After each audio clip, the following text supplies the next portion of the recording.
I have been making a series of videos about local flowers, and people have been curious how I make these videos.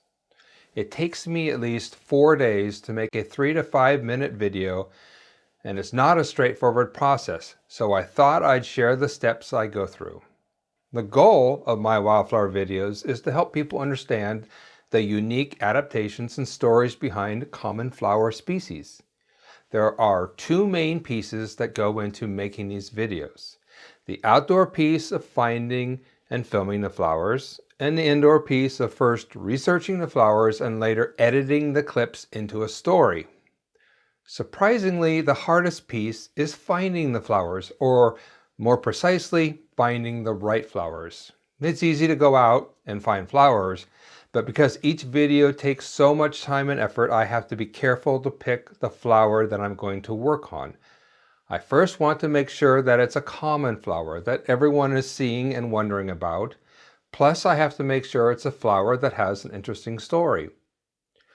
Once I decide on a flower to cover, it can take several days of scouting around to see if I can locate some lovely patches in photogenic locations, and then figure out the best times of day for the best lighting.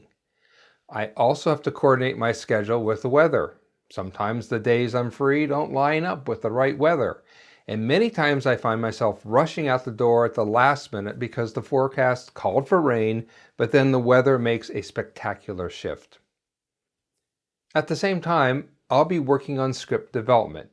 This requires half a day to a full day of research and note-taking. I first go through books in my reference collection to see what I can learn about a flower while looking for ideas that might make a story. I often find very little information in my books, so I also use an academic database that provides full text access to the world's scientific articles and research. However, it's surprising how little is known about many flower species, so if I hit a dead end in terms of finding good stories, I have to shelve all the work I've put into that flower and start all over again with another species. Assuming I can get at least 1 to 2 pages of solid notes, I organize them into talking points that I study and memorize as best I can in preparation for a day of filming. The actual filming is tricky and takes most of a day, but it's probably the easiest part of the entire process. On the day of filming, I bring with me 2 to 3 cameras, 3 or more lenses, 1 to 2 tripods, and several microphones, including a lavalier microphone to record myself talking to the camera, and a couple more microphones to record the environment. I don't necessarily need to bring all this gear, but it allows me to capture the greatest range of audio and video possible. I try to film a wide variety of shots, so I have lots of footage to choose from. Obviously, this includes shots of the flowers from different distances and angles, but it also includes shots of landscape, insects, and other animals around the flowers, plus shots of me among the flowers. And then I carefully set up each shot where I do the actual talking about the flowers.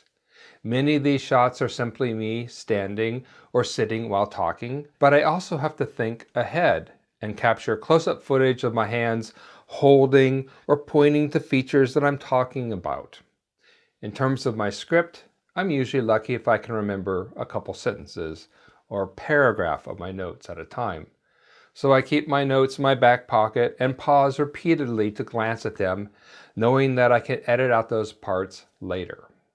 If possible, I also try to refilm the same talking points at different locations or at different angles, so I have more pieces to work with during the editing process.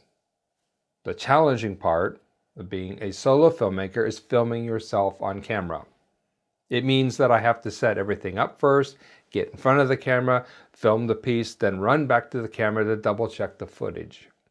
If I'm not in view, or if I'm out of focus, then I have to repeat the take and tell the story again. Sometimes the camera moves on its own, or even worse, the camera gets blown over by the wind and damages my equipment. There are so many things that can go wrong, and by the end of a day of filming, I'm physically exhausted. Back home, and on another day, I review the clips I filmed and make a list of notes for each clip. Assembling the clips into a story is usually pretty straightforward because I use my talking points as the backbone of the video. I first build out the editing timeline by organizing my talking clips in a meaningful sequence. Then I start adding other footage on top of this to show the features that I'm talking about or to flesh out the story with more visual elements. Once the rough cut is assembled, I begin the laborious process of tinkering with timing and precise edit points, adding background sounds and maybe music, and then fixing the exposure and colors of each clip. All of these steps of editing the video generally take most of a day, but then it's ready to upload for the world to see. So, making a 3 to 5 minute flower video is a lot of steps, and you can see why it takes at least 4 days. But at the same time, no single step is a headache. It's just a slow, meditative process of finding and telling a good story and moving through the steps. I hope you found this video interesting and informative. Feel free to leave me questions or feedback about my process in the comments below, and I'll see you in the next video.